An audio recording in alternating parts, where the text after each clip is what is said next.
Today's poet is Thomas Hardy, born 1840 and died 1928. He was born in Dorset, England, an area he made famous as um, Wessex in his novels. He left school at age 16 to work as an apprentice to an architect. And it was in Dorchester, who specialized in church restoration. He went to London in 1861 to continue work as an architect, but after several years, he returned to Dorset, where he lived for the rest of his life. Though he seriously continued taking holy orders, he lost his faith, in part because of writings of prominent agnostics of the day, such as Charles Darwin.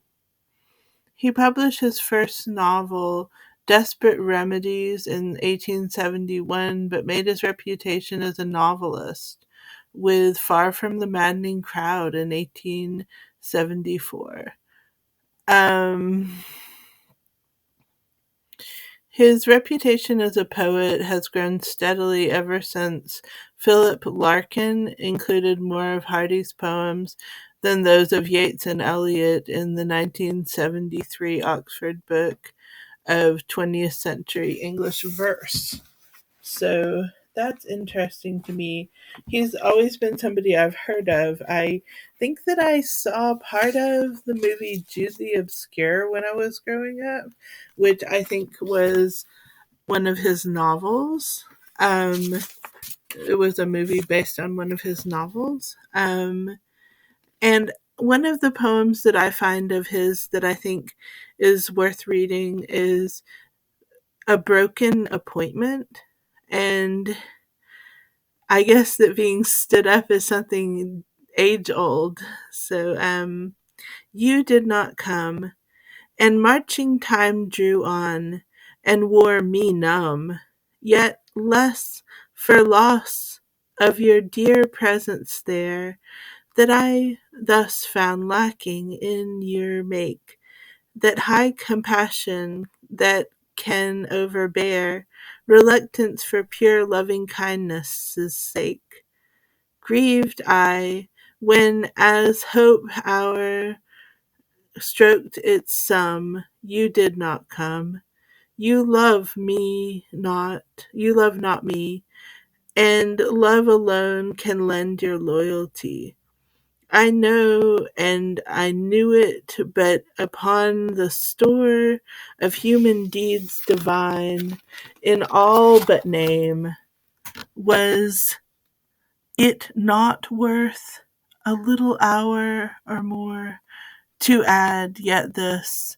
Once you, a woman, came to soothe a time torn man, even though it be you loved, not me. So I thought that was a pretty relatable poem because of the fact that everybody's been stood up from now to then. It seems maybe not everybody has, but I sure have. So I think I'll read one more poem by Thomas Hardy. Um, I'm tempted to read Under the Waterfall. It's kind of long. I hope you'll bear with it. Whenever I plunge my arm like this in a basin of water, I never miss the sweet, sharp sense of fugitive day, fetched back from its thickening shroud of gray, hence the only prime and real love rhyme that I know by heart, that leaves no smart. It is the pearl of the valley fall, about 3 spans wide and 2 spans tall, over the table of solid rock, and into the scoop of the self-same block, the pearl of runlet that never ceases, in stir of kingdoms, in wars and peaces. With a hollow boiling voice it speaks, and has spoken since, hills were turfless peaks. And why gives this the only prime idea to you, real love rhyme? And why does plunging your arm in a bowl full of spring water bring throbs to your soul?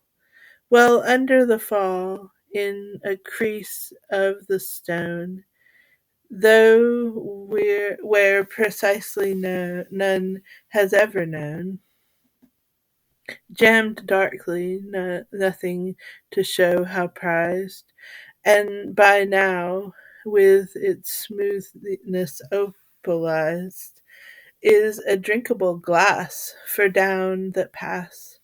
My lover and I walked under a sky of blue with a leaf wove awning of green. In the burn of August and paint of the scene, we placed our basket of fruit and wine by the runlet rim where we sat to dine. And we had drunk from the glass together, arched by the oak corpse from the weather. I held the vessel to rinse in the fall, where it slipped and sank and was past recall. Though we stooped and plumbed the little abyss with the long bare arms, there the glass still is.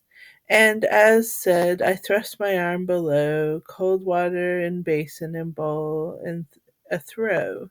From the past awakens a sense of that time, and the glass we used, and the cascades rhyme. The basin seemed the pool, and its edge the hard, smooth face of the brookside ledge, and the leafy pattern of china ware, the hanging plants that were bathing there, by night, by day, when it shines or lures, there lies intact the chalice of ours. And its presence adds to the rhyme of love persistently sung by the fall above. No lip has touched its sense since his and mine. No turn, therefore, sipped lovers' wine.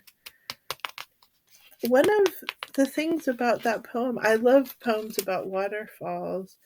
I love waterfalls, and also it's a love poem. And he's talking about um it's interesting to me because he's like, at one point, he almost compares the waterfall to a poem, I think. I'm trying to find that part. But, and then at the very end, it's interesting because I don't know if Thomas Hardy was gay, but it makes me wonder because he uses the pronoun his to describe the lover. So I guess he is gay. That's interesting. It was a great poem. I really liked it. Thanks for following along.